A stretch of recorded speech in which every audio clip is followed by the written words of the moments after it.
నాకు తెలియక అడుగుతున్నానండి. ఒక రాజధాని కట్టడానికి 30,000, 20,000, 40,000 ఎకరాలు ఎందుకండి? నాకైతే అంత నాలెడ్జ్ లేదు. నాకు తెలిసి 1000 ఎకరాస్ ఈజ్ ఎనఫ్.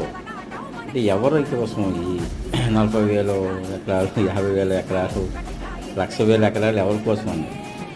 నాకైతే అర్థం కావట్లేదండి. ఒక బిల్డింగ్స్ కావాలంటే ఒక మనిషి చిన్న పూరి గుడిసెలో ఉంటున్నాడు, కాకపోతే ఒక చిన్న బిల్డింగ్లో ఉంటున్నాడు. ఒక ఆఫీసర్ కూర్చోవడానికి ఒక బిల్డింగ్ అవసరం లేదు. ఒక 100 బిల్డింగ్లు అనుకోండి కొన్ని 100 ఎకరాలు అవసరం ఆ బిల్డింగ్కి. గవర్నమెంట్ ఆఫీసులు 100 అనుకోండి, పోనీ 1000 పోనీ 500 అనుకోండి. 500 బిల్డింగ్ ఎంత అవసరం ఉంది? అంటే నాకు తెలియదండి, అంత నాలెడ్జ్ లేదు. మరి అది రియల్ ఎస్టేట్ వ్యాపారం అయితే కాకూడదు, రియల్ రాజధాని కావాలి. సరే రాజధాని అవసరమే, కానీ ఇన్నేసి వేల మరి వేల ఎకరాలు ఎందుకు నాకు తెలియదు. మీకు తెలిస్తే మీరు కామెంట్ చేయండి. నాకు అంత నాలెడ్జ్ లేదు.